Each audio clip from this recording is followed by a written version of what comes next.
Uh, Good evening and welcome to our webinar on visas and how to start a business in Korea.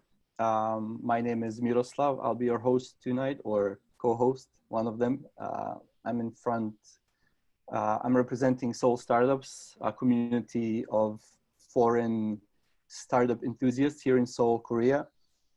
And I'm guessing you all are the same. Startup enthusiasts, I mean. And joining tonight, we have Hong Sok from Invest Seoul Center, our expert for the evening, who's going to talk to us about visas and how to start a business in Korea. So I'm sure that's why you are all here tonight. Let's give everybody a few more minutes to join, and then we can start. So before we officially start, I would like to share a few details with you. So first of all, this webinar is being recorded. I hope everyone is okay with that. It's for everybody's benefit, mostly for people who cannot join us tonight, but who signed up or didn't sign up, but still want to hear about this material. So that's one thing. Another thing is, before we opened the webinar, we didn't really expect this many people to sign up. Although we only have 22 participants so far, 23, but we had over 60 signups, and over half of those people already asked a question through a Google form we had posted. So we received much more interest than we had originally hoped for, and of course, more questions than we had hoped for. So what we decided to do for tonight is I'm going to introduce Hong Sok officially in just a few minutes. He's going to introduce himself, introduce his organization, give a brief presentation on how to start a business and visas in Korea. And then we're going to move straight into answering your questions that people have asked through the Google form. So I would ask everybody to be patient as we go through all the questions. However, because there are so many people signed up, as I already said, we divided the questions into categories, and Hong Sok is going to address that in detail a bit later when we start. So I would just like to say, be patient, please, and if you don't get an answer to your question that you've asked today, or if you don't get a specifically detailed answer to what you're asking for right now, you can always reach out to Hong Sok personally after this webinar. At any point, you can set up an individual meeting with him at Invest Seoul Center. Because as he before pointed out, a lot of visa questions are specifically related to your particular situation and require a bit more detail than people are willing to give in, a regular Google form or in a public webinar like this. So I hope most of you or all of you get the information that you came here to find out. So I'm gonna give the microphone over to Hong Sok and we can start. Hello, can you hear me? Yeah, I think you guys can hear me because I can see this through the screen. Anyway, the reason why I was thinking about this webinar is the virus changed everything. City government asked us to not to accept the visitors. So everything's really uncomfortable. So people frequently call me or send me an email, and it is kind of annoying because they always ask the same questions. So I was thinking of having kind of a webinar and give them the brief answer. Yeah, mostly they are frequently asked. And anyway, I'm Hong Sok, working for Invest Seoul Center. So maybe some of you never heard about Invest Seoul Center, but anyway, I should tell where I'm working for first before we started this webinar. So maybe if you are living in Korea for a long time, you may heard about Seoul Global Center. Yeah, anyways, the Seoul Global Center is a place where provide kind of a consulting and service to the foreigners. So city government established my company first, and my company is called SBA, Seoul Business Agency. And Seoul Business Agency was running Seoul Global Center. So we had all services, business, daily living, and communities. Even you heard about the Global Village Center. Actually, my team was running 5 of them. But last year, in 2019, city government asked us to separate the function. So my company, Seoul Business Agency, was running Seoul Global Business Center with only, and we started to handle only business issues. And Seoul Global Center is run by another company. And this year, 2012, city government gave another mission, which is foreign direct investment. So changed our name to Invest Seoul Center, but we still have the same function, but we emphasize foreign direct investment. So that's how we have this name. And let's go to the main slideshow directly. So the table is very simple. There are so many different types of visas. Start from A to Z, A to H, but you don't need to know about all visa. So that's why I made this table.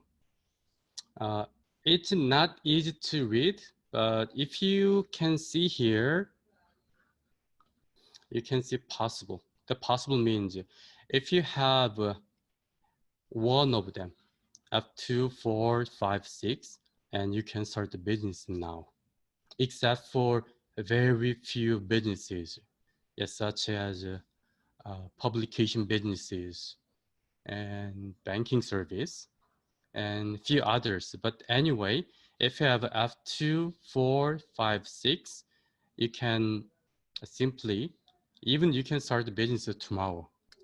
Except for F291 visa. If you have this, you should drop by the immigration office and check your activity, because F299 visa is different from the normal F2 visa. So to have a business on F299, make sure that you have to drop by immigration office and check your activity. And impossible, if you have one of them, those visas are unchangeable. Working related visa, E8 to 10, and G1 visa, and H1. H1 visa is working holiday visa, but not all H1 visa holder cannot change their visa. Instead, only those 3 nationalities: Irish, French, English. So if you are from Ireland, France, or England, and have H1 visa, it means your visa is unchangeable in Korea. So if you want to have another visa, you should go back to your country first, then come back. It's really weird because as a tourist from those 3 countries, they can change visa here. And H2 and C3, and especially Chinese C39 visa holders, the visa is unchangeable. But anyway, even though those visa holders, after they leaving and coming back to Korea, they can choose just one of them.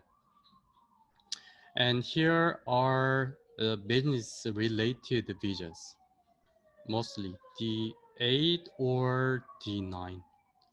Here is the differences between those 3 and 2. Yeah, those 3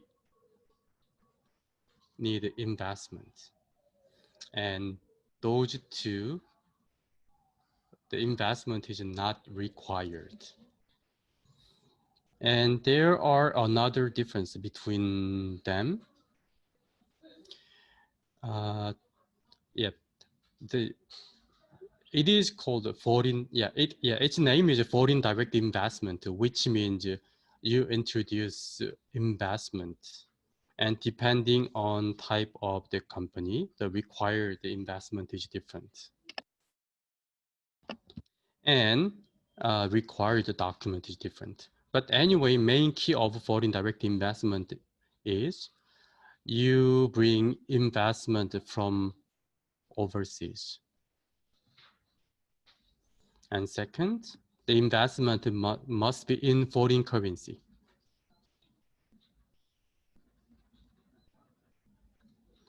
And lastly, you should be a sender.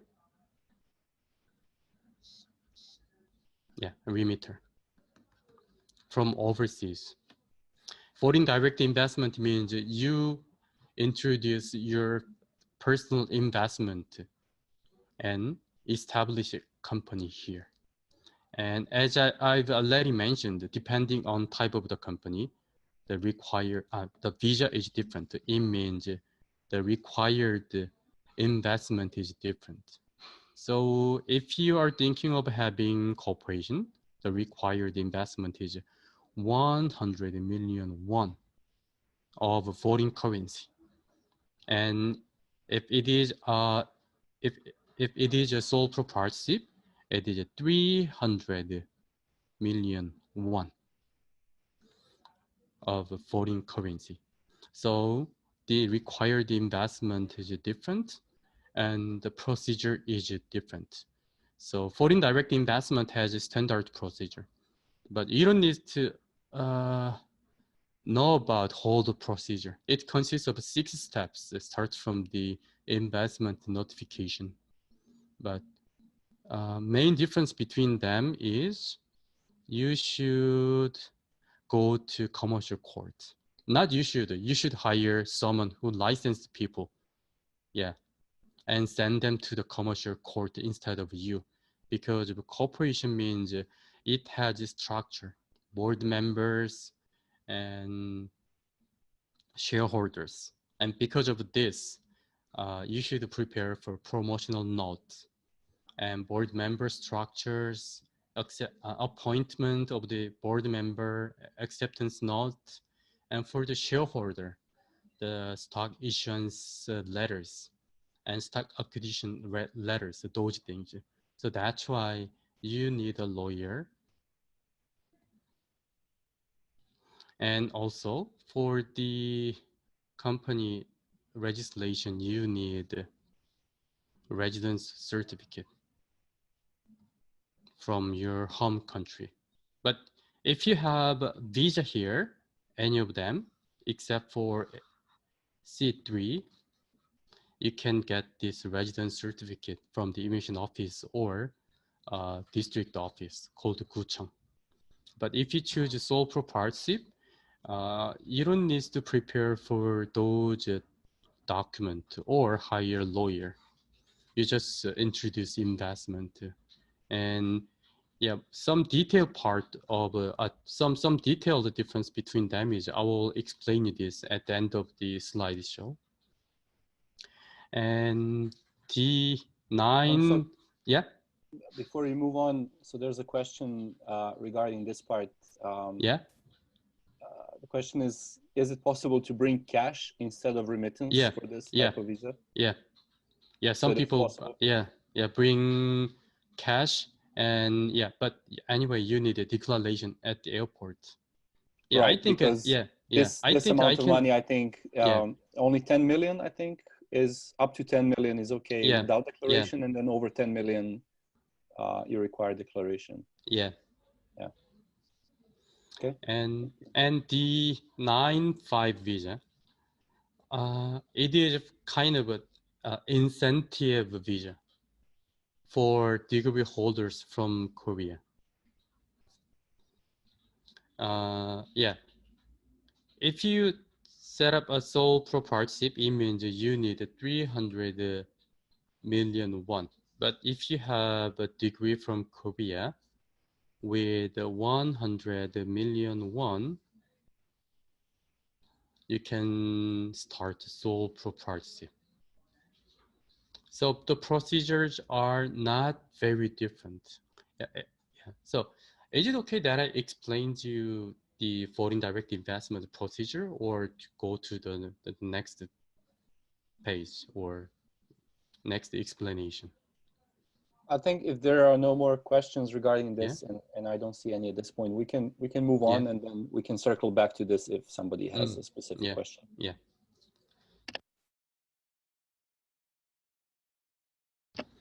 And those two, you can start the business without investment. And I'm pretty sure all of you are very interested in those two vision. Yeah, but the D91 visa, it is almost the same as this. You need degrees from Korea and Korean skill too. Those two visa has it's at their own point system.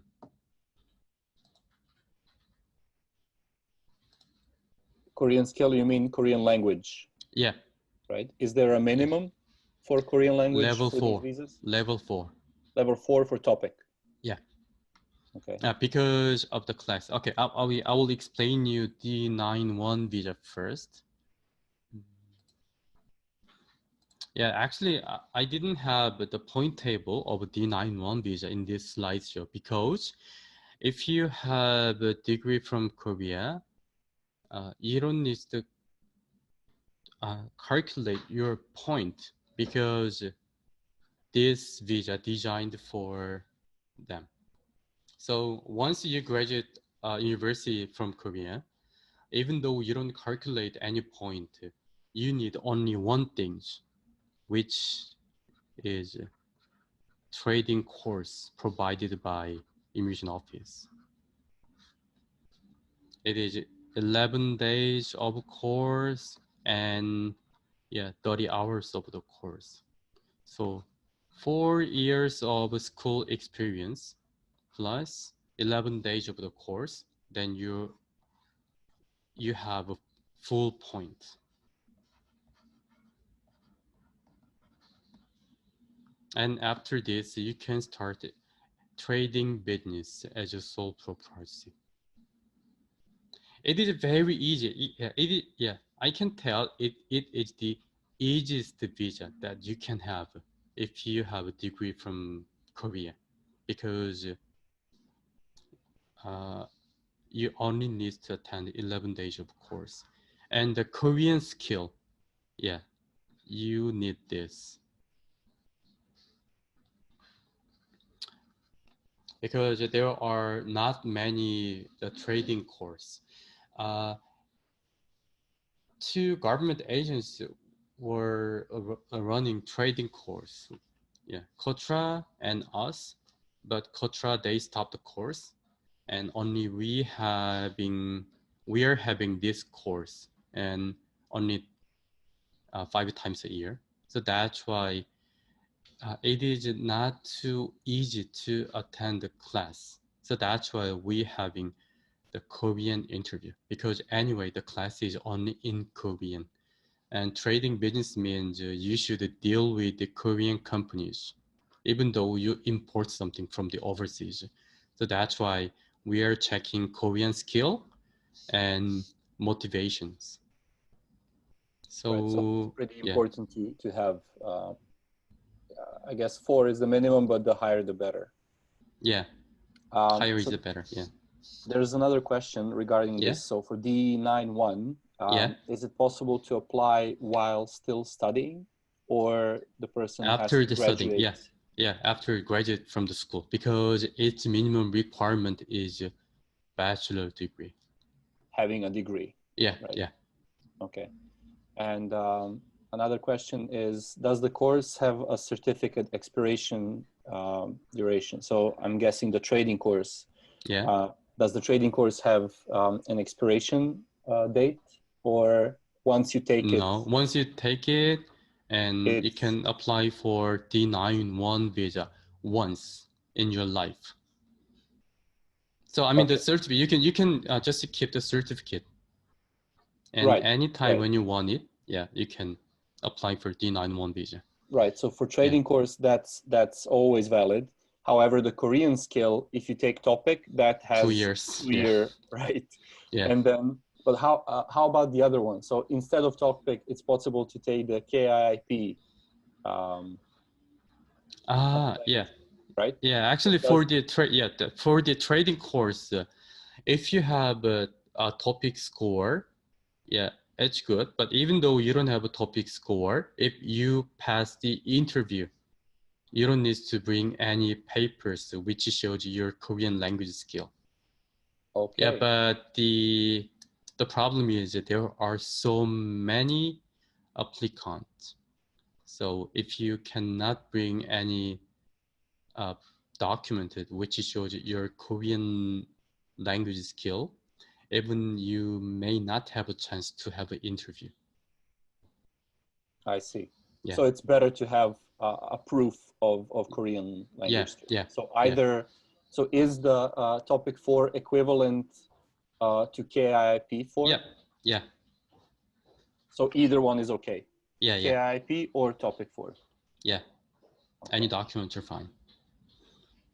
And depending on the term, yeah, even though you don't have a topic level 4, yeah, sometimes we accept people because their speaking and listening skill is better than, I mean, even though they don't have the topic score, their language skill is enough to attend the class. I see. Yeah. And sorry, another question was regarding the Korean education or education in Korea. So the question was, can this degree be a PhD course as well, or only undergraduate? More than a bachelor degree. So it means master's degree and doctoral degree, both are fine.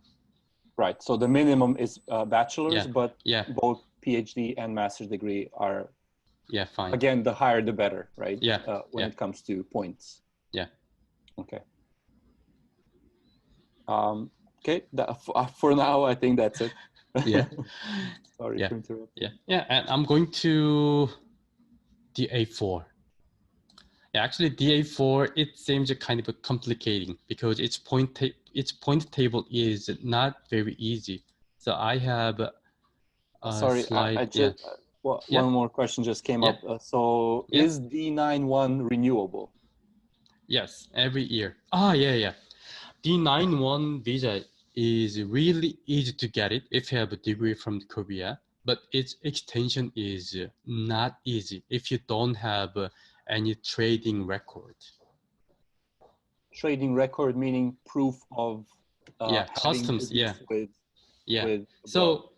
So once you have a business license, you can have many different businesses because it is a sole proprietorship, trading business and some others. But when you extend D91 visa, even though you earn so much money, but it is not from the trading, you want to extend your international trade visa. So every time when you export or import something, there is a customs, right? So the customs always have a record of those trading volume. So when you go to the immigration office, you should bring them to the immigration office. So the visa extension, even visa extension has its own table. So for the 1 year of extension for D91 visa, you should have at least 70 million won of trading record. Yeah, it doesn't mean the pure income, the Right. volume. Yeah. 70 million, so Yeah, 70. yeah, yeah, 70. Yeah. Okay, so that's around $70,000 of Yeah. trading record during Yeah. 1 year. Yeah. So the first time you get D91, it's for 1 year, and Yeah. then It lasts 1 after year. that Yeah. you can only renew for 1 year. You Yeah. cannot renew. And depending on the trading volume, yeah, actually the renewable, the period is different. I see. Yeah. Yeah, but it's not not very, I mean, depending on business, it is different. But if you're thinking of having B2C trading, actually, it is not easy to have that size of trading volume because it is B2C. Think of this: if you're selling this pen, and it is only 101, yeah, you should sell a lot of them. But if it is just normal trading, I mean, the container-based trading, even one container of one good, I think it is bigger than 70 million won. Right. And I'm going to the next slideshow.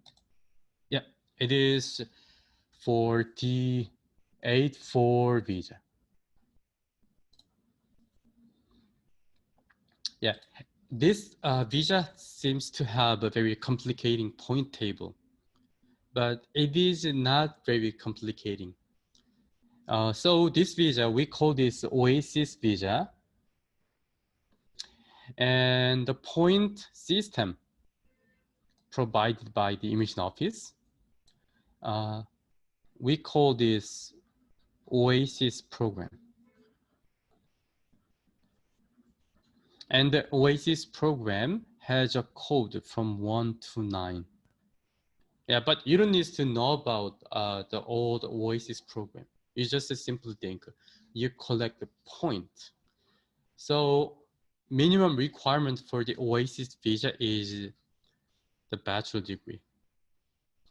The major, the country doesn't count. It doesn't matter. Not like the D91 visa. So any of you, if you have a bachelor degree, then you're eligible for Oasis visa. And key of Oasis visa is the point. You need 80 points out of 390 points, but simply think you need 80, and in this 80 points, you should have at least 1 point from the prerequisite point. So that's why I draw this table. And the Oasis program, they are part of the point. Like for example, Oasis, oh, sorry.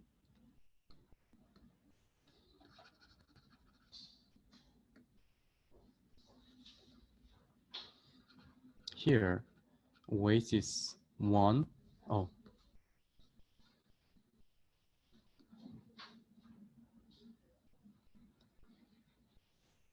1, 2, 4, 5, 7, 8. And here is Oasis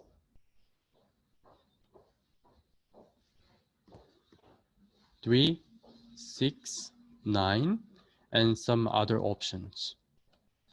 So yeah, many cases people attend those classes, then you can get 65 points.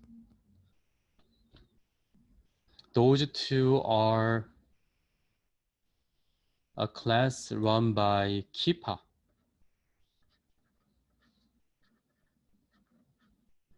And Oasis 4 run by us and another government agency called KPC.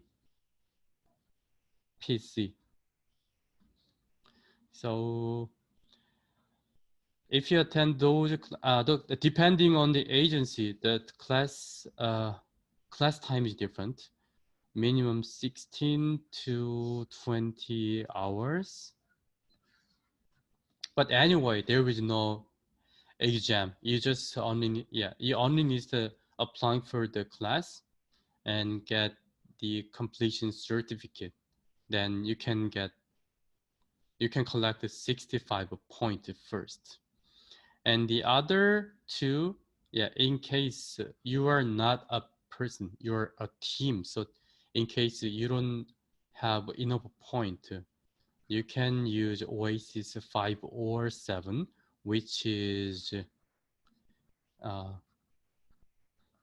Incubation Office run by ISC and KPC. So with 5 and 7, you can get 30 points.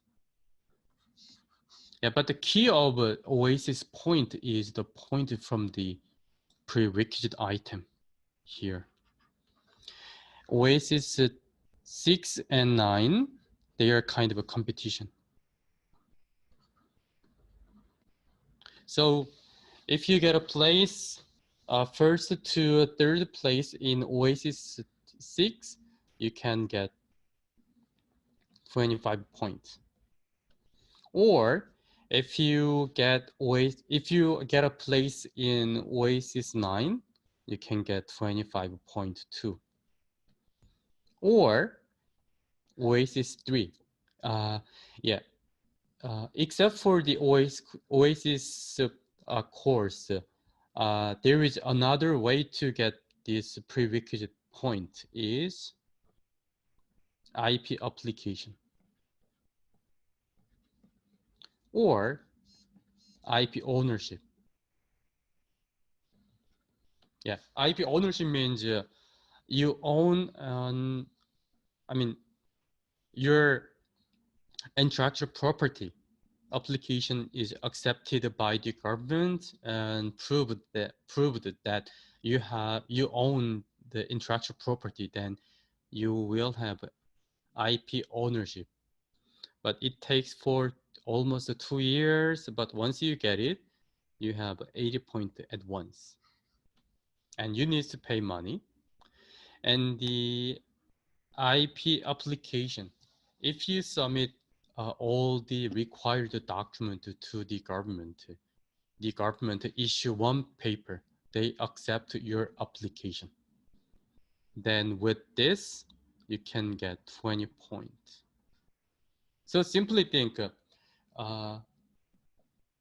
you hire someone or applying for these competition-based programs, and with them, you can get the prerequisite points. And at the same time, attend those classes, then you can have another elective point. So your point is not enough always. But here, in case you are not a person and team, then depending on the number of team member, the point is divided. So that's why you can try another point. So if you're thinking of getting Oasis Visa, you should make sure whether you start alone or have a team member together. So that's just one of the questions I always ask people when people visit my office. And you should set up a new corporation as a CEO and the board member. Okay, so before we move on to that point, so Oasis programs 1, 2, and 4. Yeah. Are they run in Korean or English? Both. Both. Yeah, even Chinese. So it's possible to choose before you sign up. Yeah. And how about the offices? You said that ISC and KPC are responsible for Oasis 4. Do you know which incubation offices are run by them? Okay. KPC has a startup immigration center in Dongdaemun. It is quite new incubation center, so people yeah, actually not many people know about their incubation office.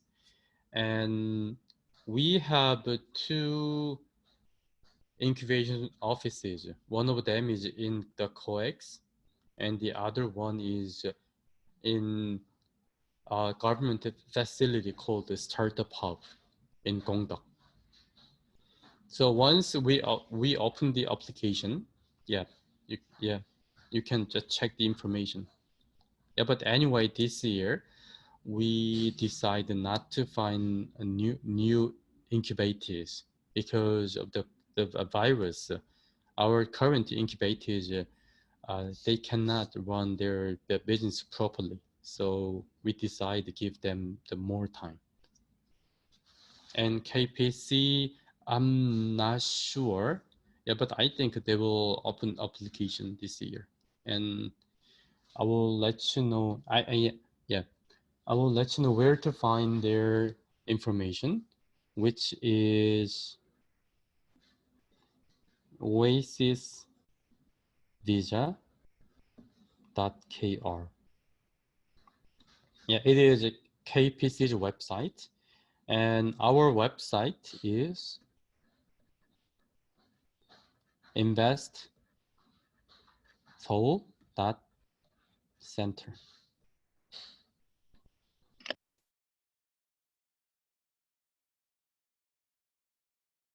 So if you visit those two websites, you can find almost every information of Oasis course.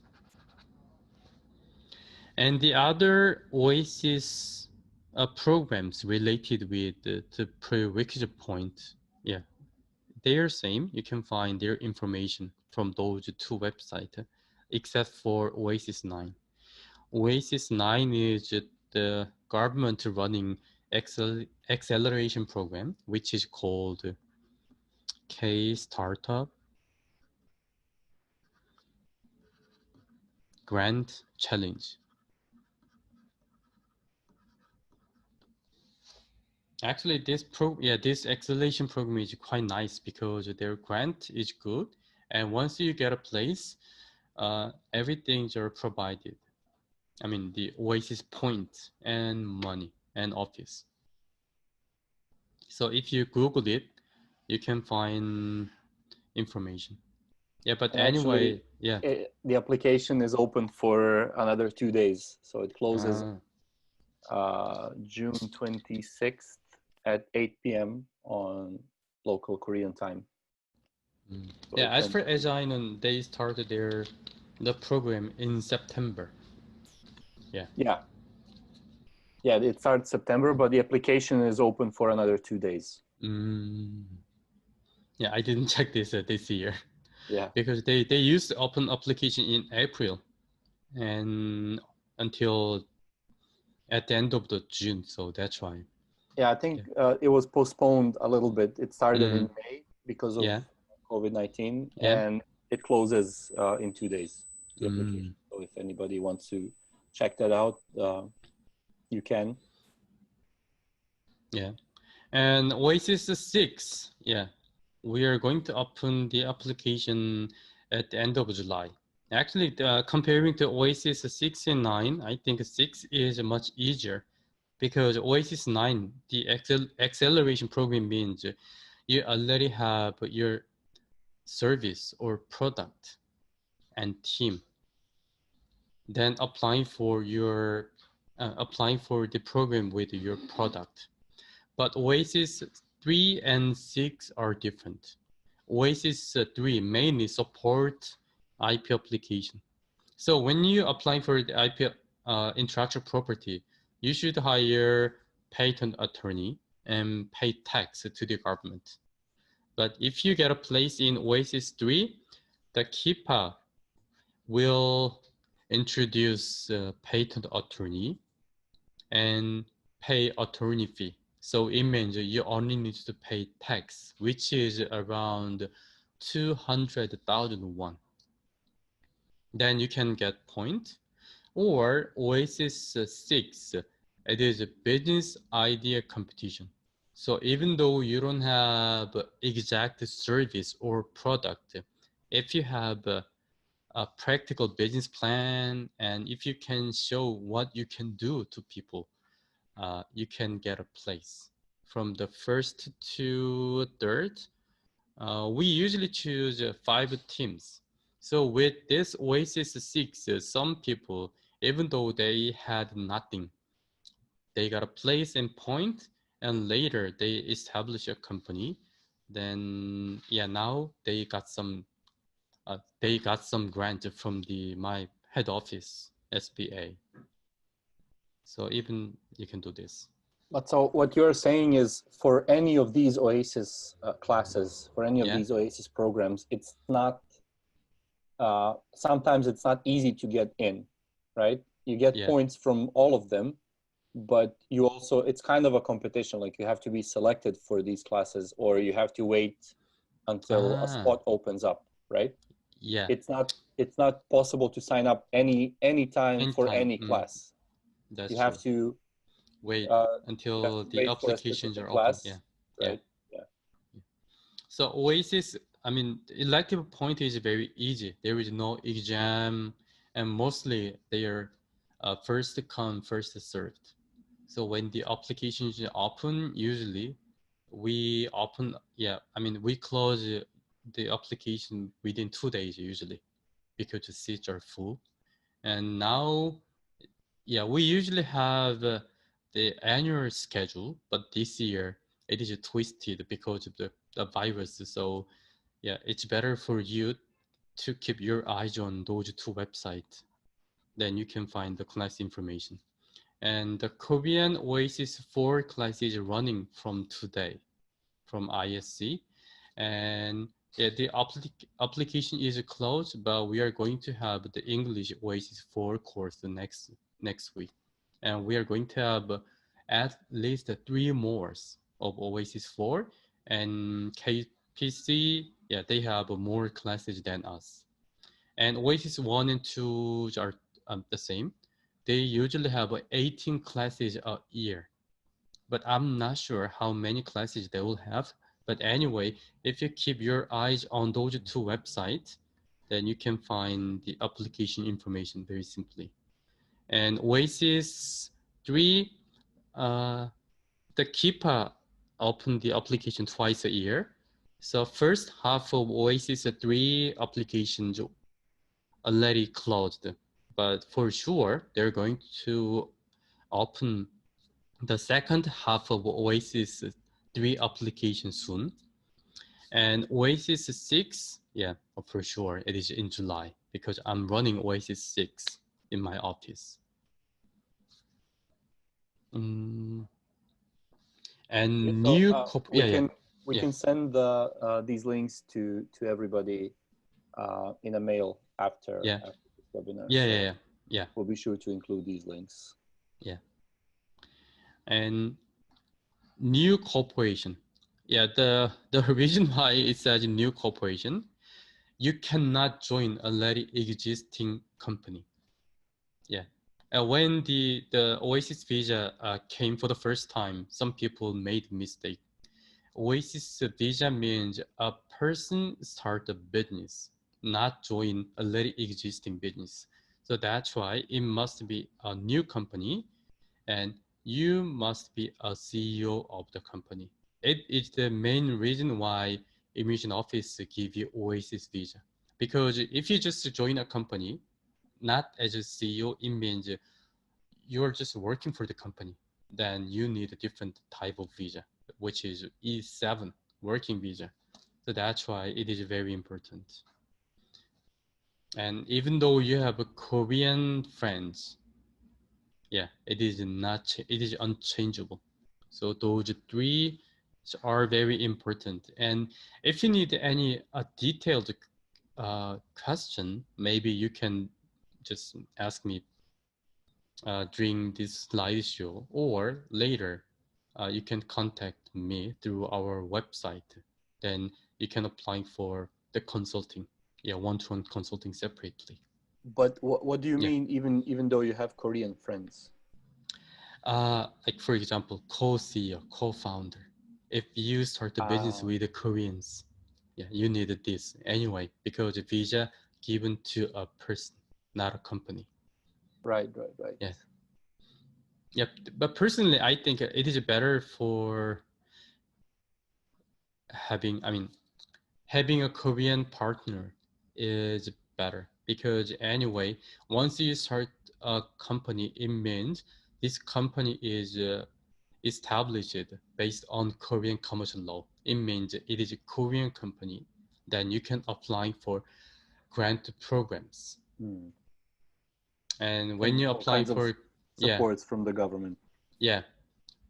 So when you apply for the government grant programs, anyway, your company will be evaluated as a Korean company. So it means if you have a reliable Korean team member or co-founder, it is helpful, because they can handle the paper things or the related that are very necessary things for the grant. I see. We have another question related to the Oasis Visa. Yeah. So the question is, how long is the Oasis Visa valid for? And usually, yeah. And what is the requirement for visa renewal? So Oasis Visa lasts for 1 year for the first time.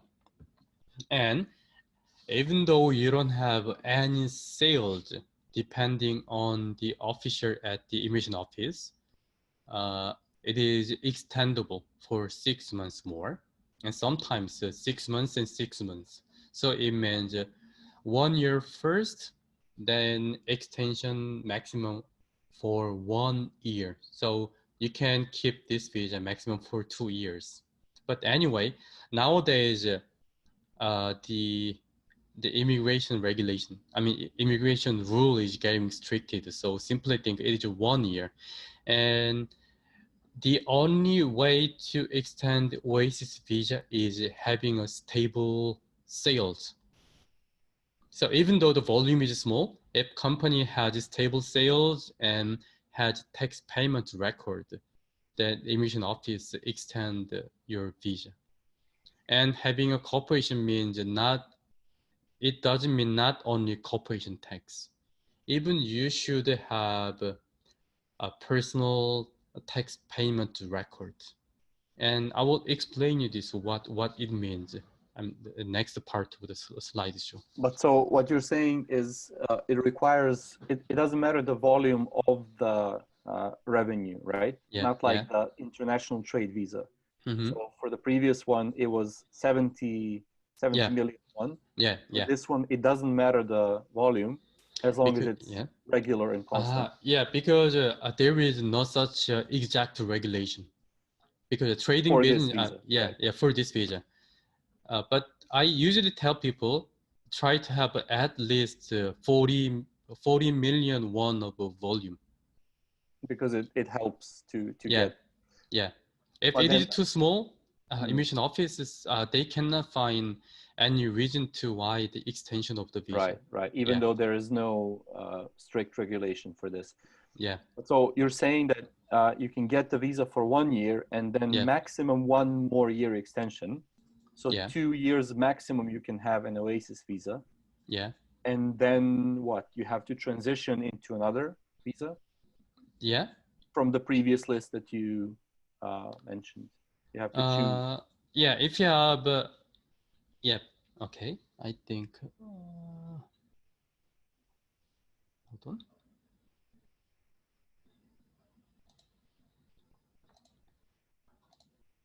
Yeah, I think I will.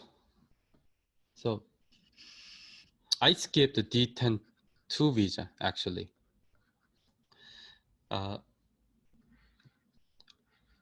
Yeah, there are so many different visas, but while you're attending a startup visa, you can get startup preparation visa, which is a D102.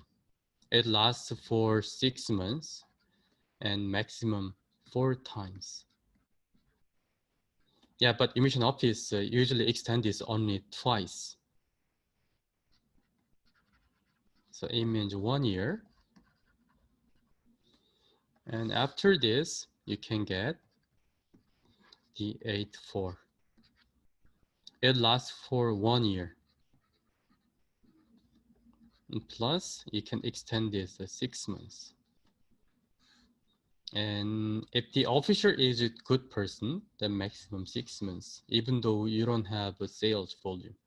But if you have more than 40 million won of sales volume a year, yeah, you can extend this 1 year. And if you have a bigger sales volume, it is longer than 1 year. But anyway, once you get the A4, you can choose 2 directions.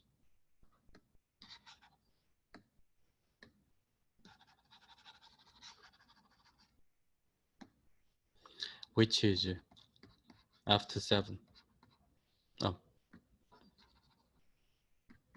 after 7. Yeah, after 7 visa is famous for its point system, right? So if you can get enough point for after 7 visa, you can go to after 7 directly. And it lasts 1 to 5 years. Or you can directly go to F5 visa. If you are running your business longer than 3 years and your investment, received investment is bigger than 300 million won, if you hire more than 3 Koreans longer than 6 months, then you can directly apply for F5 visa. So there are some, yeah, so next visa options after you get the A4 visa.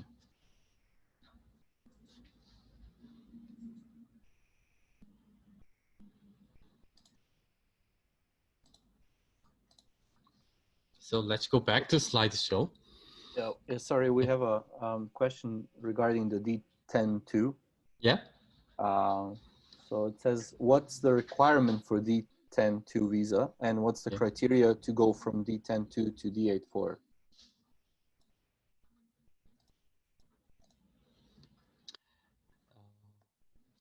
D10-2, yeah, you don't need many things. You need the first, yeah, more than bachelor degree. And second,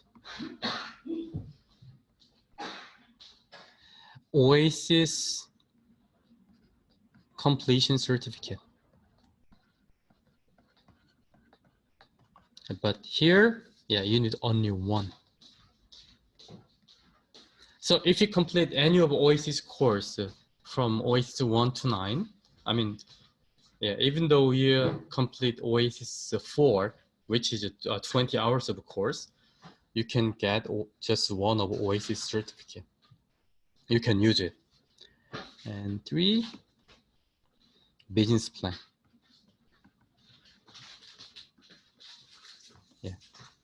Immigration office provide a form, so you should use form plus your own business plan, free form. And 4, house contract, which, yeah, your home address in your ID card. And 5, saving certificate. So once you complete any of Oasis course, you can apply for D10-2 visa directly with the other required documents. But anyway, here you need apostilled graduation certificate. Yeah, ever since Korea joined the apostilled treaty, when Korean official document is sent to another country, Korean government make a stamp. The Korean government guarantee that the document is not fake. And when we accept the document from overseas, yeah, those documents need exactly the same things. So you should check whether your country is a member of apostille or not. So if your country is a member of apostille, when you bring official documents, you should get a stamp from apostille stamp from your government. And if your government is not member of apostille, then you should go to lawyer, so notarize the document first and bring document to the Korean consul, then get a stamp. This and Oasis certificate. And when you extend this extension, you need exactly same document, but here the Oasis point, you need more than 50 points. So it means later when you go to the emission, 6 months later when you go to the emission office again, you should complete at least 2 more Oasis course. Then you can extend this. Then you need it for the first getting the visa. Yeah. And go to the Oasis for, point.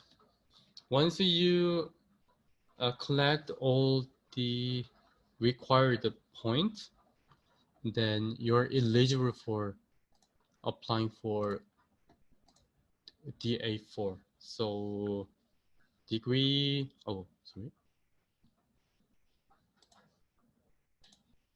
So you need a degree and point, 80 points, include the prerequisite point, and bring a company paper which shows it is new and you're the CEO. Then you can apply for D84 visa. So that's from going to from D102 to D84. Yeah. And or then, if another question was from D84 to F27. What's the requirement for that? It is exactly the same as F7 point system. So so you need 80 point, and in the 80 point, the emission office, the point table consider your age, education background, experience, Korean skill, income, tax payment records. And if your point is more than 80 points, it has its own point table. So then you can directly go to F7. And then either F27 or F5 is the same. It needs its own set of requirements. Yeah, and F5, I call this, I just say 333. 3 years, 3 years and 300 million won of investment and 3 Koreans. Then you can directly go to F5. But actually, I've never met anyone who got F5 from DA4. Okay. But I met so many of F2 visa holders from DA4. Okay, that's good to know. Does that mean it's just more difficult to get F5, or people? Because they don't wait for 3 years.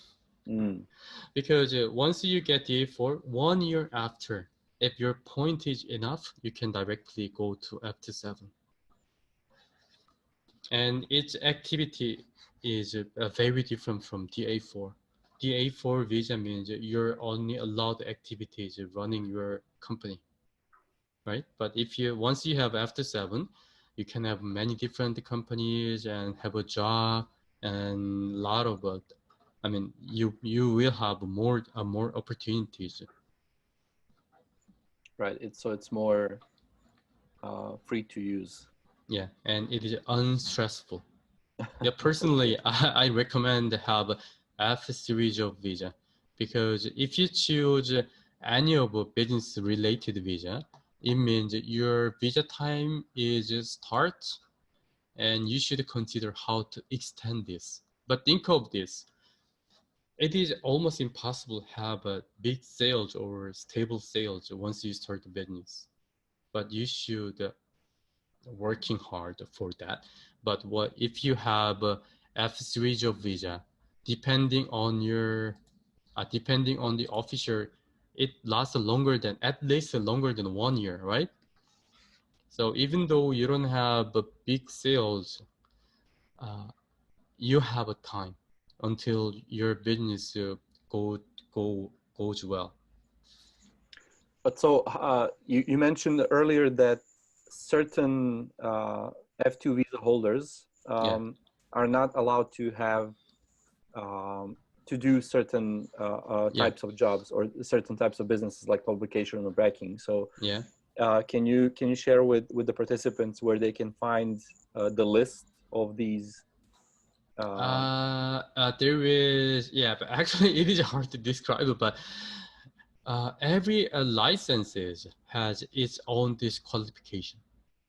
So some businesses, I mean, when I check the law, some businesses, it's only disqualification is bankrupted people or foreigner.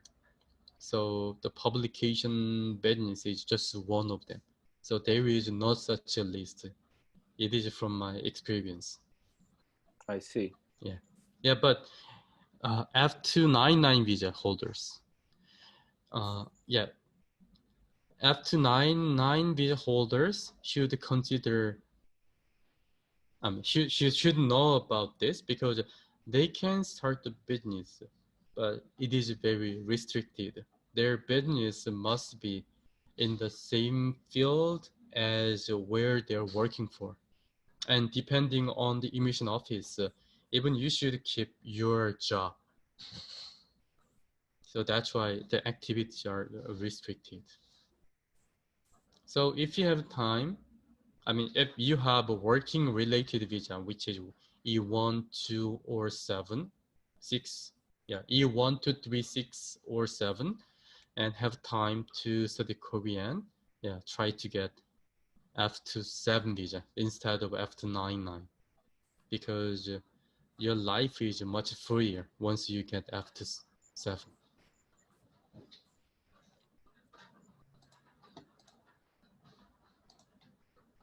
And I will go to the next show. Yeah, it is just a case study. So when people ask me a very general question, I use those two things. Yeah, we should think this agenda, visa wisely. I mean, just to see the visa and think how to start the business. Or business wisely, depending on your business item, there are some different visas. So like for example, if you have D2 visa, then once you graduate from the school, there are several options. I mean, having a business. If you're, yeah, get a job first. And having E7, and 1 year after, get F2 visa and start the business.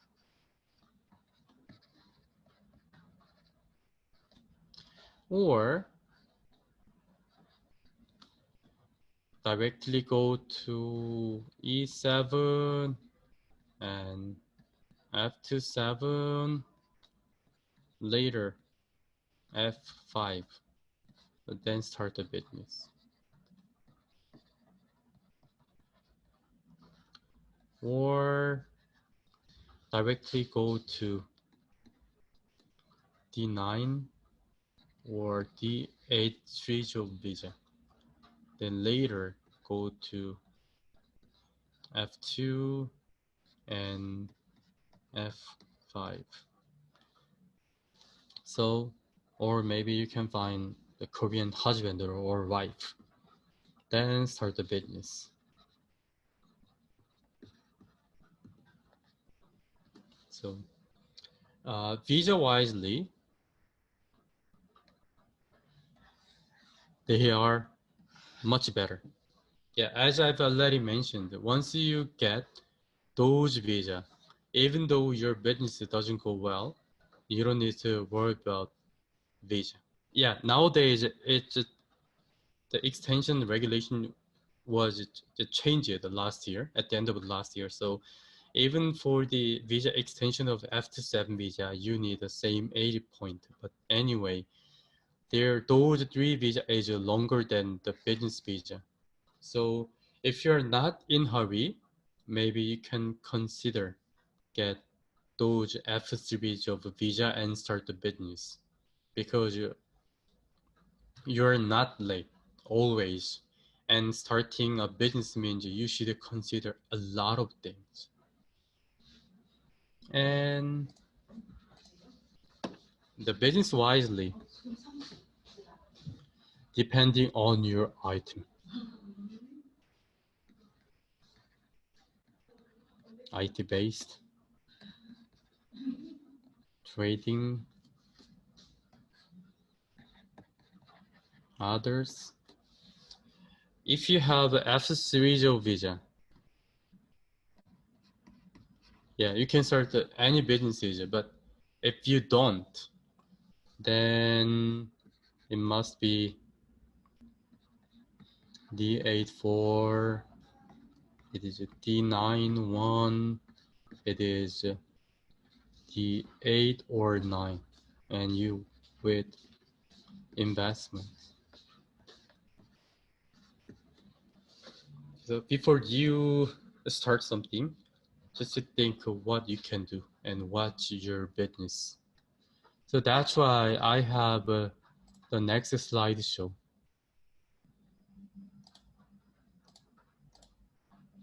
Yeah, visa and company establishment, it is just the first step of your business.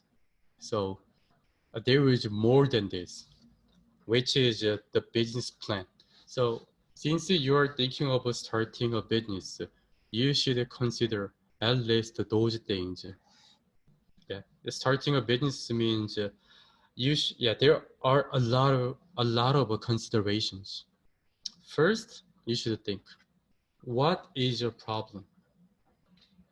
So many cases, people think of a new service or goods. It means they feel something is uncomfortable, or they have a better idea, an item, than the already existing service or item. So you should think, what is your problem first, then think what you can do. Yeah, what if I'm thinking of kind of a new platform, but I'm not a developer?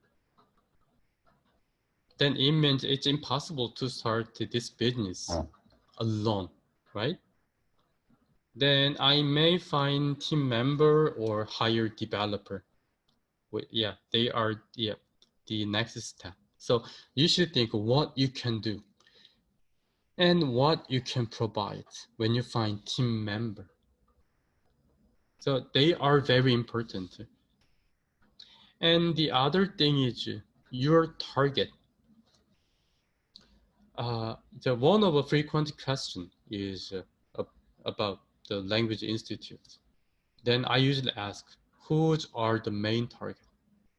Adult or underage kid? Depending on this, license are different and approaching is different. So it is better to have exact target. And once you set your target, then how to reach them? The marketing strategy. So people say, okay, I hire a YouTuber and introduce my product. Maybe you can do that, but they are rich. It means they are eager to have more money, and you should pay a lot of money. So maybe you can find effective way, hire a marketing company and having a marketing guy in your team. Do you know why the factory farming is failed in Japan? Because most of them are developer. So that's why they never consider how to sell their veggies to people from their factory to the market. So that's why they are failed. So even it is very important. So if you are thinking of start a business, maybe this help you. It is really famous business model canvas. So before you start this, think of a value, what you can provide, and what you can do. and what's your resource? And for the resource, who can work with you? And the cost structure. People think they can start a business without money, but it is not true. The business means you need a little bit of investment and working hard. So without money, it is impossible to start anything. Maybe if you're a developer, maybe different, but if not, you should think at least spend a certain amount of money to have your business. Then your customers too. Yeah. How to reach them. And the most important thing is this, how to earn the money. Even though you have a simple B2C website, you should consider a lot of things. Yeah, here is an example of this.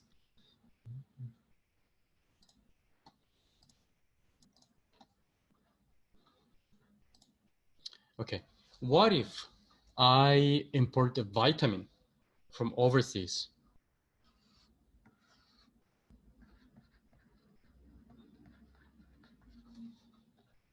And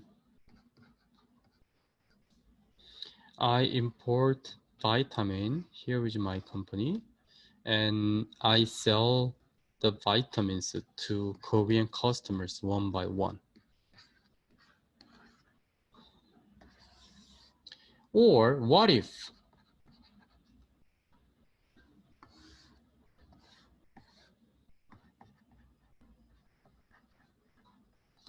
I set up a company here and let Korean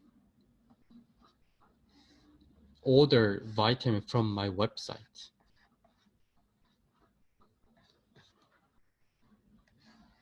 Yeah, even simple trading business, you should think those things. Yeah, people think if you choose this, then there is customs, and it is eatable things, KFDA, and it is health supplement, label, even the promotion sentence should be authorized by the government. Then here is money. You should pay tariff.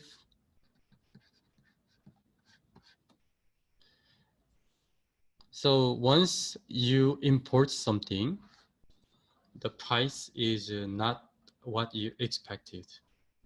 Do you know why cheese is expensive here? Because its tariff is 200%. And the rice, 700%. So even this simple business, you should consider those things. But what if I set up a company overseas and let Korean order directly from my website? Then here, their order is for the personal usage. So it means they don't need to pay tariff. And KFDN label things, it is not their duty because it is the personal things. Then how I let Korean reach this website? It is a promotion strategy.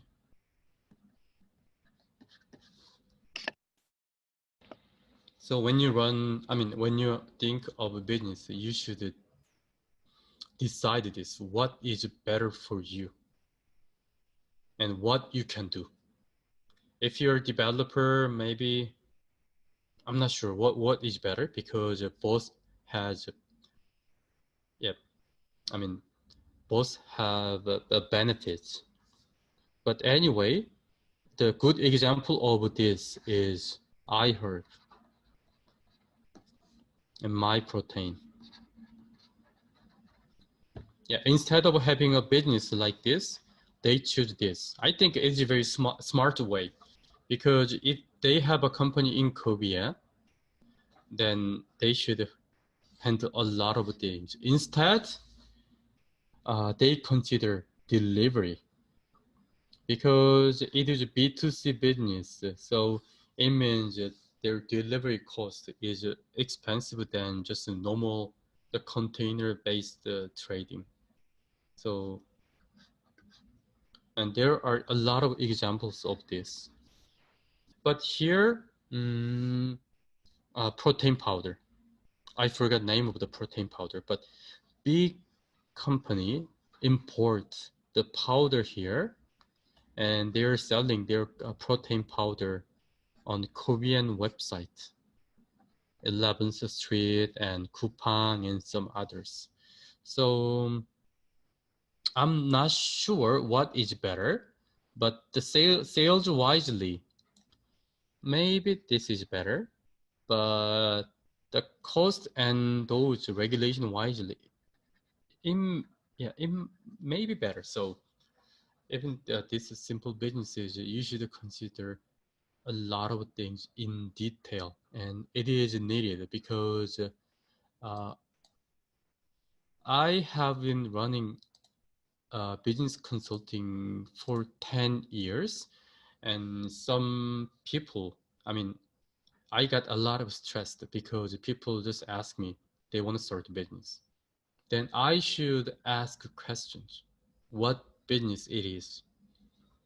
And if they say just trading, then I should ask export or import. And after this, items. And if it is eatable things, and I should check the regulation. So it is always happening. So it is better for you have exact business plan before you ask about your business to people. And making hyper thesis and experiment, make it real, pivoting. It is a part of running a business. So maybe you have expectations someone can help you, but it is very wrong because if it's someone handle this instead of you, the business is not yours anymore. So research is just one of important things for your business. So you should consider those things.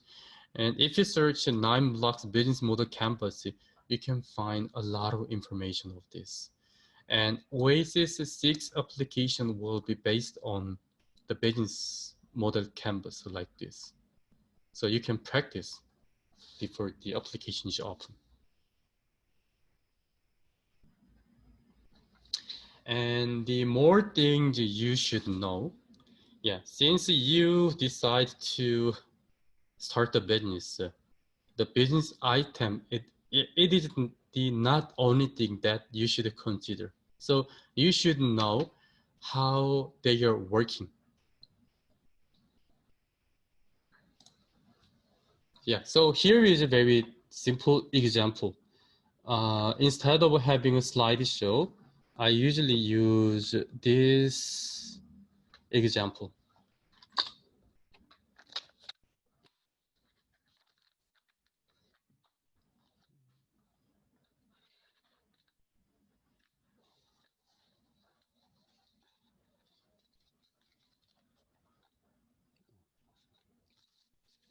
Okay, what if we play card game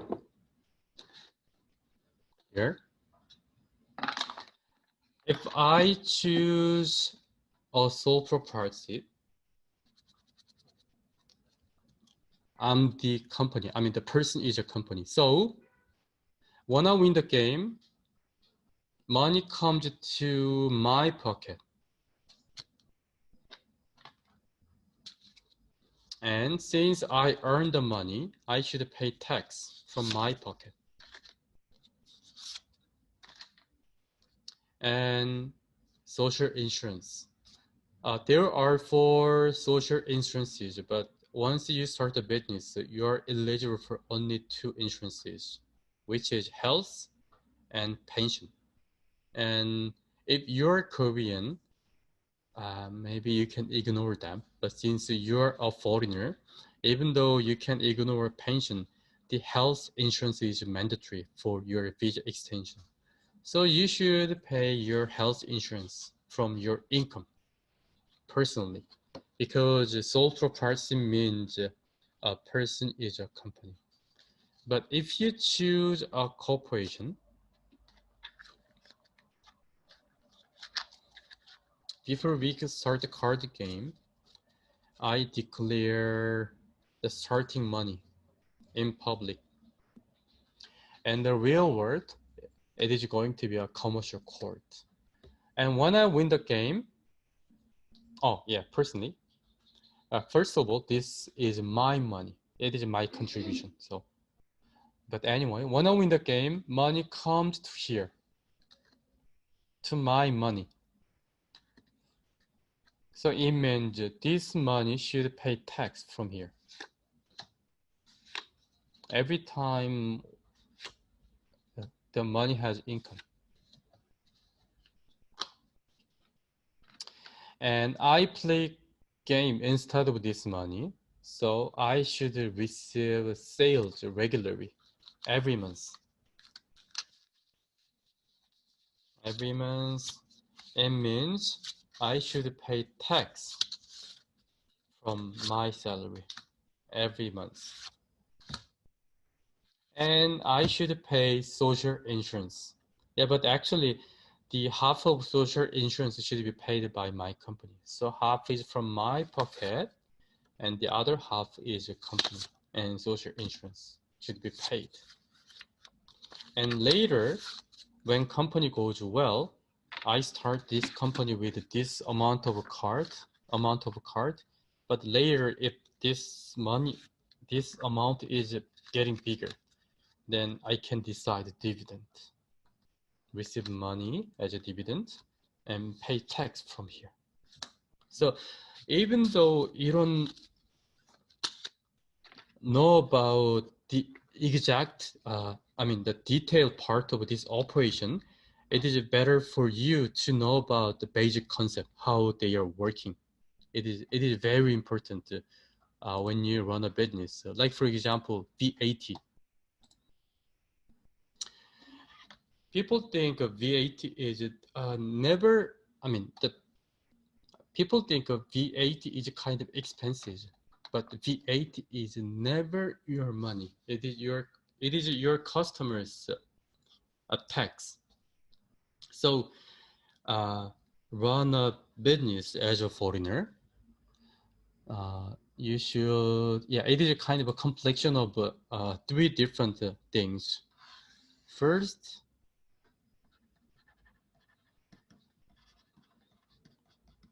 immigration law. And the second,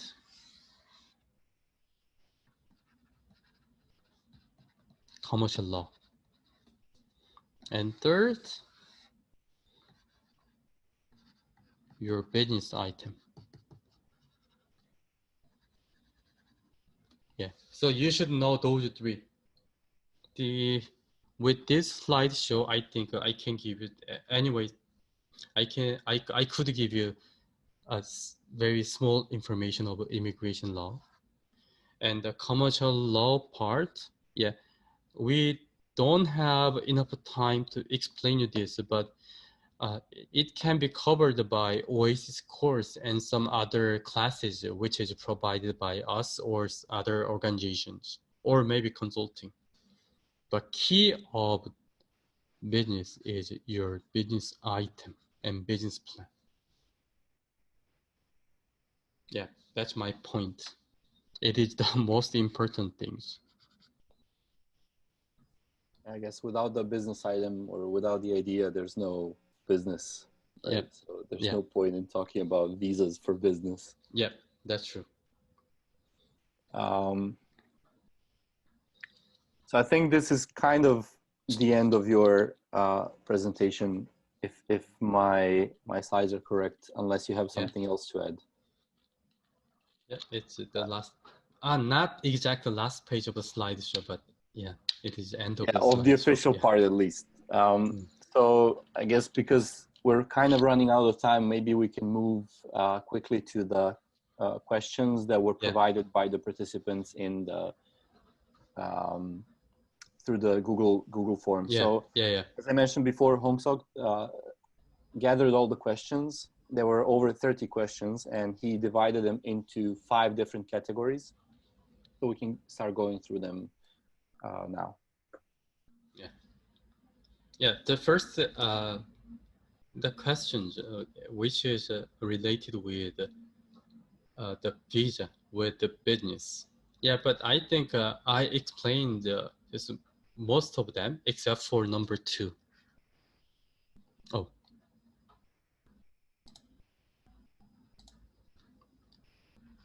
Yeah, there is no such a way to start a business without investment or without language requirement. But if your business item is IT-based business, you can try DA4 because DA4 doesn't ask a language skill or money. So maybe I'm not sure about the business item, but if you contact me, then I think I can give you the better answer instead of this. And most of them, I think I've already covered through this slideshow, right? Yeah, I think as I'm reading through them, it seems that you already talked about this. But like, for example, this is what we were discussing earlier. So question number 2, if you didn't get, if the person is attending today here, and if you didn't get an answer you were looking for, you can feel free to reach out to Hong-Sok personally and then give more detail about your specific situations. And then you can get a concrete answer. And the same goes, I think, for other people. I think we covered all of these through the slides, but again, if you need more info or some details regarding your specific situation, then please reach out personally to Hong-Sok.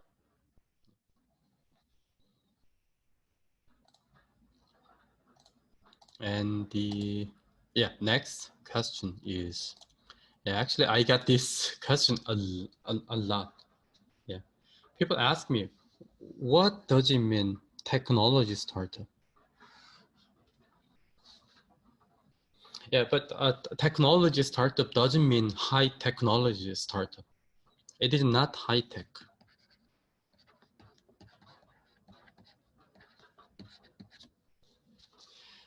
If any businesses are working based on IT, like website or mobile app, then Korean government consider this a technology-based startup. Yeah, except for the e-commerce. Yeah. So it is, the definition of a startup business. But I can tell you some kind of examples. Like for example,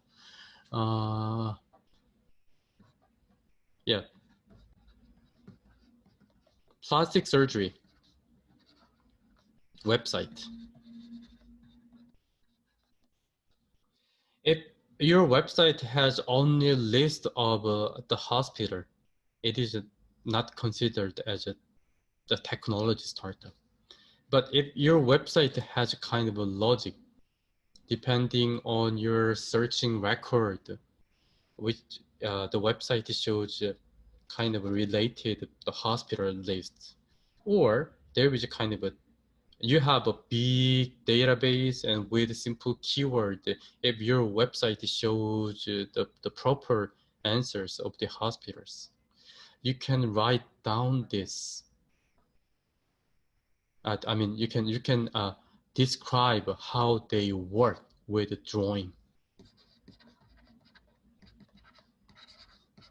Plus with some sentences. I mean, you can explain the logic of your website. Then you can apply for patent. We call this business method patent. So if any businesses, it can be it is based on IT, and you can describe how they work. then the Korean government consider this technology-based startups. And it is the reason why the IP application is a part of the point. Like for example, Uber. Yeah, now Uber is a kind of high technology company, but when they started, their business was very simple things, very simple drawing, and there is kind of a description how they work. And with this, they can apply for patent and food delivery. So I'm not sure what business do you think, but if you have any ideas, you can receive a consulting with a patent attorney. Then you can listen their opinions, whether it is a you can apply for patent or not. That's my just answer. And let's go to the next slideshow.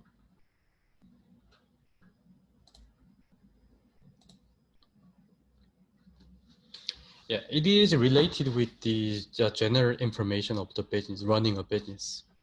The first,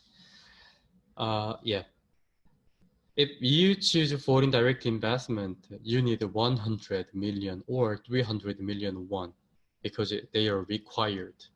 But if you start, if you are thinking of getting D84 visa, there is no required minimum foundation capital. So it means you can start with only one. But the tax office, they tell the minimum required foundation capital is 1 million won. So it means the minimum required money is 1 million Korean won. Yep, personally, I think it is too small because the foundation capital means it is the first starting money, and it means it's a company's ability. So if your foundation capital is too small, the company cannot do anything. Yeah, you can give your money to company as a kind of a personal loan, and the accountant can handle this. But anyway, that's not good. So if it's possible, try not to have too small money as a foundation capital. Yeah, I think at least 10 million are needed, even though your business is very small and consulting based businesses. And the closing business. If your company is a sole proprietorship, then that's very simple. You can drop by tax office and apply for, fill out the application form, then you can close the company.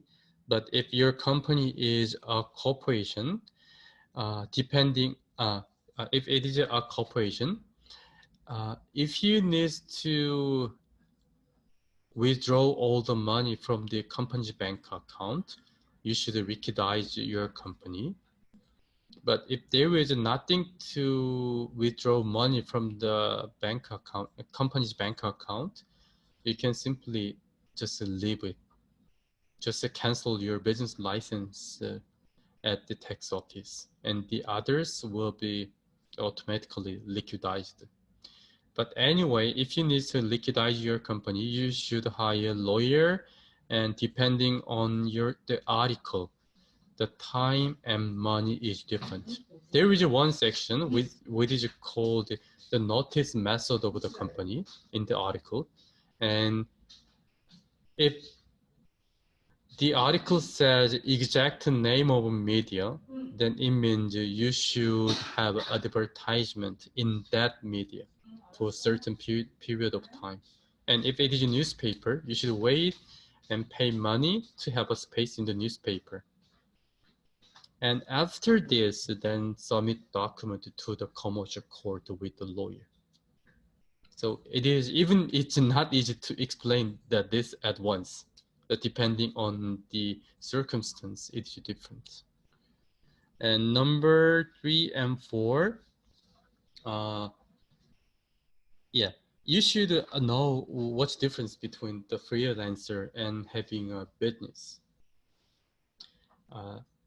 Yeah, mainly you can differentiate what this B2B or B2C. If you are working for a company and company asks you issue tax invoice, then for sure you should have a business license, because without business license you cannot issue tax invoice. But if not, it is better for you not to have a business license, because having a business license means yeah, you should declare your tax, yeah, which is income and VAT. And having a business license means you should have an office, because Korean tax is imposed into the address. And third, social insurance. And when the tax season comes, mainly VAT 4 times a year if it is a corporation, and corporation tax once a year, and your personal tax every month, and one more year-end tax settlement period. So even tax, you should spend a lot of time and money, and the office, it is kind of a regular expenses. But if you don't need to issue tax invoice, just working as a freelancer is much better, because you only have income tax every May, dropped by tax office with your digital certificate called 공인인증서, and tell people. Then if you have already paid the withholding tax, the tax office will find your income. And if it is not paid, you can tell that you already received some money from someone, and that's it. And the others, no, you don't need that. So simply think which is B2B business or B2C business. Yeah, it is better not to have just expenses to have a company. And register bobbin means, yeah, I've slightly mentioned about the how bobbin is established, but it is not easy to explain this slideshow. But anyway, having a bobbin means you have a foundation capital and board member and shareholder. So simply hire a lawyer. Then you can think of the other things. But anyway, if you drop by my office, I can explain you what are required, and there are 5 types of bobbin in Korea. So even I can tell you what's the difference between them. But tax is different. Corporation has a corporation tax rate. It is 15%, 10%,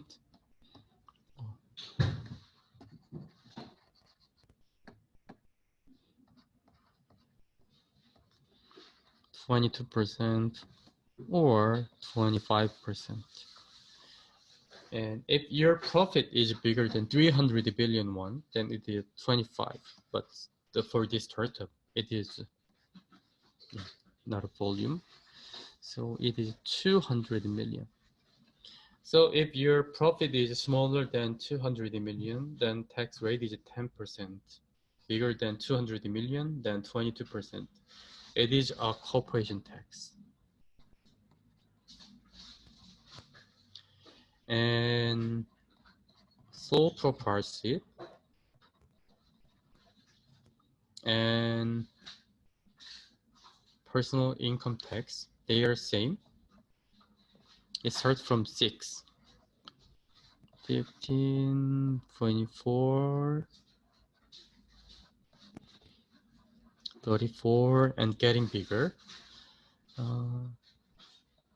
If your income or profit is smaller than 12 million, 6, 12 to 46 is 15, 46 to 88 is 24, 88 to 100 is 35. It is getting bigger. So even you can receive consulting for this. And number 5. Yeah, it's hard to tell. Yeah, it's hard to give the answer because I don't know about your exact item first. And as I've already mentioned, research and experiment is your part, not my part. So you should think about how, yeah, you just make a hypothesis first. You see kind of the market, right? So you can, yeah, since you see the market potential, yeah, you should make your own hypothesis first. Then try to make it real. So I can also tune into this question Yeah. as a graduate student myself. I'm not sure which university or which city in Korea this person is uh, belonging to, but I would say most universities in Korea have their own kind of business advising offices, or even their own business incubation or Yeah. accelerating offices. So Yeah. I would say to this person to maybe ask around in their school, maybe in the business department, or just around notice boards, or on the website. There might be information about incubation office in the school, and maybe that can be the first step. Maybe they offer some mentoring, or they can offer some advice on that. Yeah, and there is always the same businesses in the world. I've never met a single person who bring new business to my office for 10 years. So maybe you can find similar businesses. Then, yeah, it doesn't mean you copy their business, but with already existing business, you can find how they work and how they approach the market. Those things you can learn from the another business, or maybe even though the item is different, you can find this kind of a proper platform that you can learn. So yeah, anyway, I need to know about exact item of your business. And number 6, there is no single person or agency or anyone can find investor everywhere in the world. You should working hard to get the investment. And there are so many grants programs and investment demo days. There are so many different opportunities. So you should find them, not asking people find investor. And I can tell you this, if you don't have any service, you should at least MVP. If not, it is impossible to get any grant. Maybe some grant programs for foreigners, you can apply for those things with only your business item. But if you're thinking of getting big investment, at least seed funding from the angel investors. If your business item is a very high technology based business, maybe there is a possibility. But if not, you should have MVP at least. But many cases, that getting investment means you already launch your business and you have enough number of users. And actually, if you do that, the investors will reach you first. And even though your business model is kind of unstable, if you have a big number of users, then there is the possibility to get investment.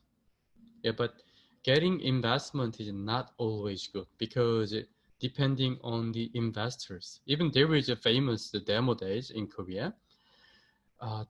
Their first seed funding is 30 million won, but they ask 7% of equity. So I think it is not a good deal.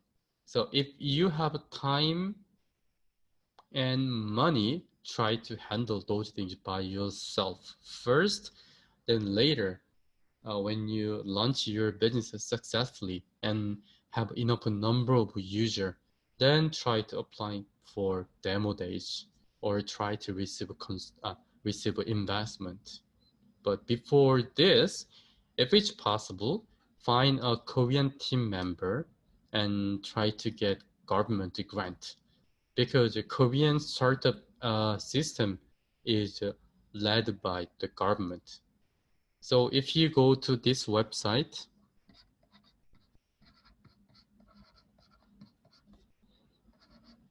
kstartup.go.kr, you can find thousands of government grants, more than thousands. So having a business model and having a Korean team member is very useful because they can search the information. So almost every information is in kstartup.go.kr. And if you're thinking of getting research and development fund, you can use ntis.go.kr. And Seoul government has the grant program, mostly run by my company, sba.kr. So there are so many different grant programs, so you can use it if you have a business.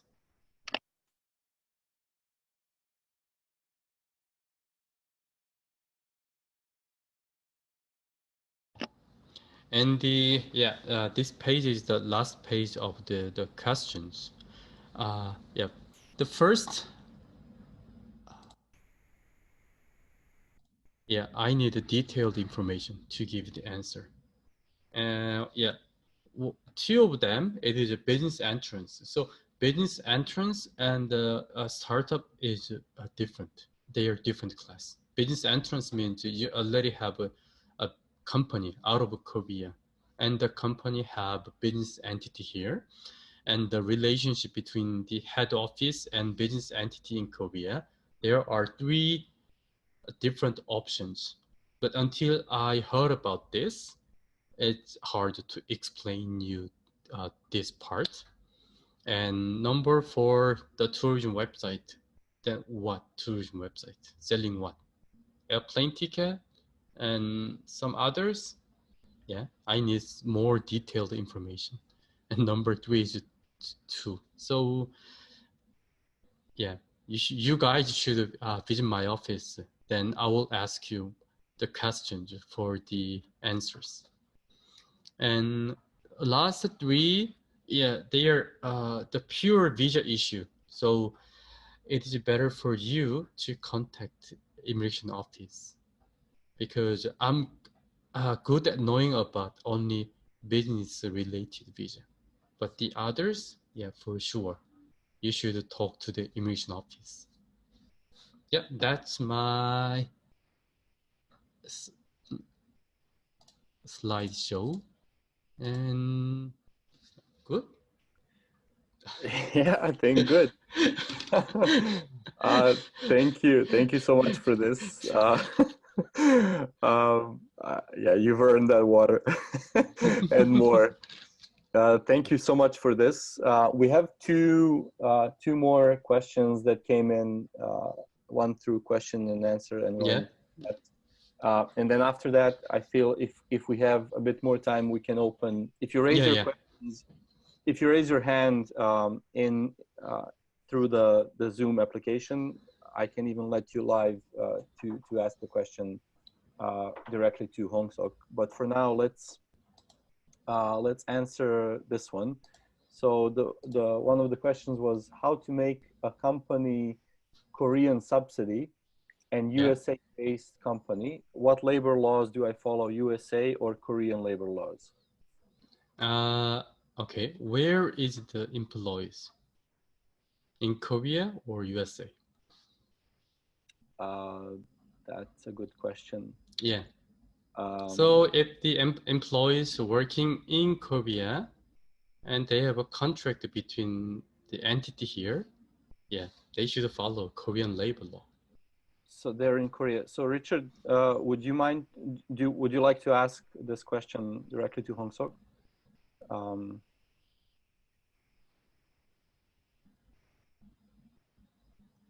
You're, yeah. Hello? Hello? Yes, I can hear you. Yeah. I have aphasia, so I can get the question right. I'm aphasia. You know what aphasia is? I don't speak well. Mm-hmm. So, I was wondering, it's the Korean labor laws or U.S. labor laws. They're in Korea. And how do you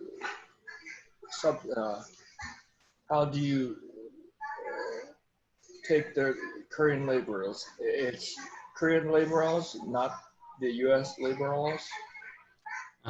Okay, you should think where you're staying now. So since you're, yeah, are you in Korea now? Yeah. Yeah, so since you're in Korea, yeah, what about the contract? Or you have a contract between business entity here in Korea or out of Both. Korea? Both? Both. Because since you're here and make a contract between office here, it means you should follow, I mean, your company should follow Korean labor law. Okay. Yeah. And both, dependent on both, what about international, is contract international? You do the Korean labor laws or U.S. labor laws? You should think where you stay in physically, because there is no international law. So mainly we people, yeah, we would think where you are in physically. If you're in Korea, for sure you should follow the Korean law. And if you're not in Korea, then you should follow another country's law. It is the same as the patent. There is no such a global patent, right? So you should apply for the patent in each country separately. So it is the same as this. And you are here and make a contract between company here. So it means you should follow, yeah, Korean labor. And another thing, the labor laws, we are two manager directors, and if it's the labor laws to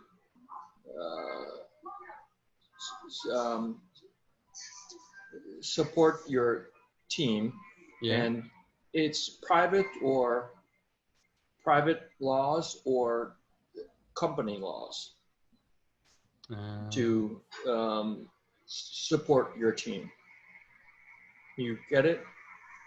I'm not sure about this. Company, yeah. It's a problem I had. Yeah. The company was Korean company, and they came after my personal labor. It's in America. Labor laws are separate, The company laws and the private laws are totally separate. In Korea, that's not true. It's personal and it's company law girls. There is no difference. You mean the priority, right? Yeah. So here the labor law is first. Okay. Yeah, labor law first, then company's law. So mainly good company, they cannot against the labor law. Oh, okay. Yeah. Okay. Yeah. Thank you. You're welcome. Thank you, Richard. We have another question from Dineo. So the question is, with the F27 visa, Yeah. there were recent changes from immigration that meant that, sorry, I just lost the chat.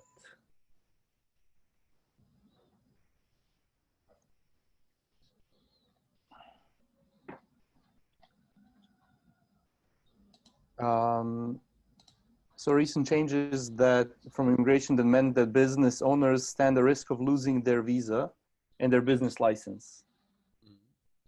So if this is the case, what options or solutions are there? Is it a corporation or sole proprietorship? Let me find sole proprietorship. Because so I can allow Dineo, I can allow you to talk if you want to ask. Yeah.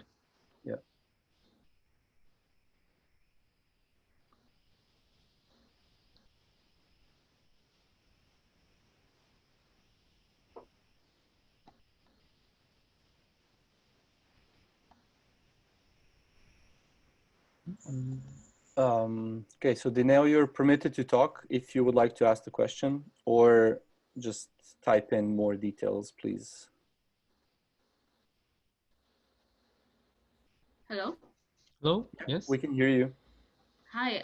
So this question, it has been raised a lot in the Facebook group, and I just thought I should ask to clarify.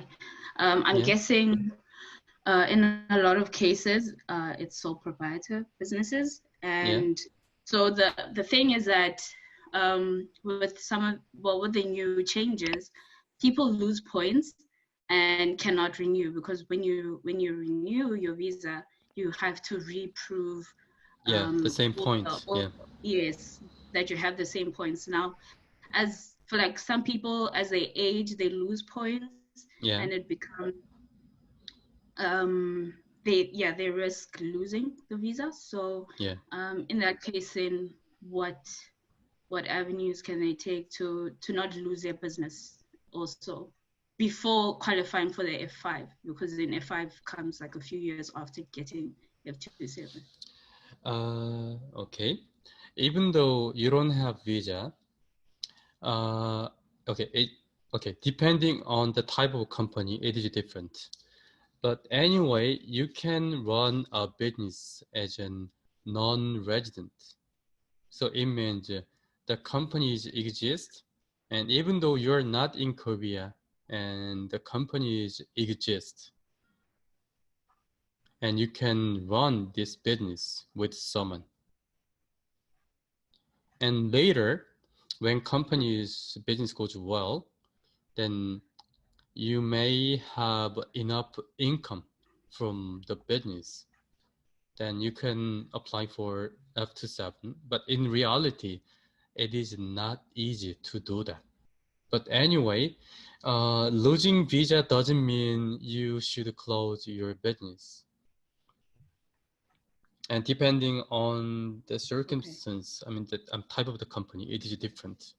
And if you have some Korean employees, maybe you can ask, give you some kind of a temporary visa extension for your employees. Because, because it is, the foreign direct investment, it happened so many times. Investors, they introduce only money, and they never come to Korea.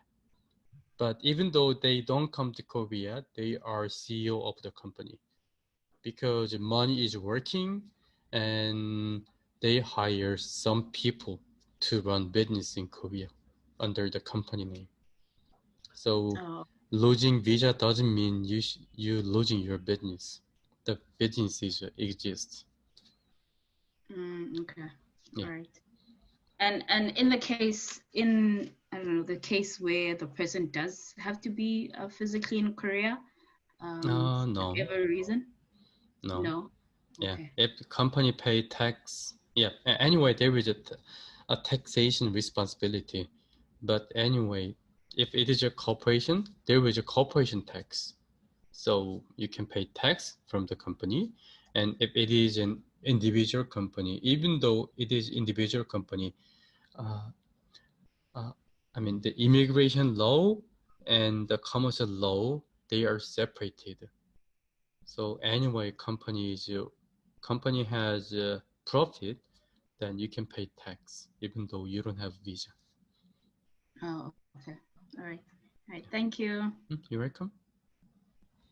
Thank you for the question, Daniel. I think, yeah, so we don't have any more questions asked, and we also don't have any more time, but I guess we can hang on for a few more minutes if anybody else has like a urgent question that they would like to hear about. If not, then I would like to say thank you to Hong Sok, and thank you for giving us so many information about what options we have for visas relating to business in Korea, and about the crash course for having a business. So we just had 2 more questions asked. Yeah, so one is just saying thank you for the informative session. And another one is, how do we contact Hong Sok for a private consultation? So there is his phone number and email address at the end of the presentation, and we will also send you that info in a follow-up email after the session, so you don't have to worry about that. Hong Sok is also in our Slack group, right? Yeah. In the Seoul Startups Slack group, so you can find him there through a private message. This recording will be offered, yes. So you also don't have to worry about that. So yeah, once again, thank you to Hong Sok for hosting this. If people show more interest in this issue, we can always do another one of these. So this is always a fluent issue, and you know, last time I visited you in person, there were changes, and then now there are changes again. So it's always changing, so we can always use a refresher for this. And yeah, thank you everyone else for participating. Hope you managed to do what you needed to do. And again, if you have any more questions, please reach out to Hong Sok. We will share his info in a follow-up email. And that's it. Do you have any closing remarks? Not really, but I think this webinar is, I think it is good. So maybe if we have more questions, maybe we can have this webinar again with those participants and or with the new people. I think I can do it better. Yeah, that's okay. Yeah. It's a learning curve for everybody. All right, if nobody else has anything else to add, we are also out of time. So, and Hoksung, I can still, you're still at work, so we're gonna let you go. You can go home now. Thank you so much. You're welcome. Take care, everybody, and we'll catch you in the Slack group and in the email. And yeah, looking forward to the next one.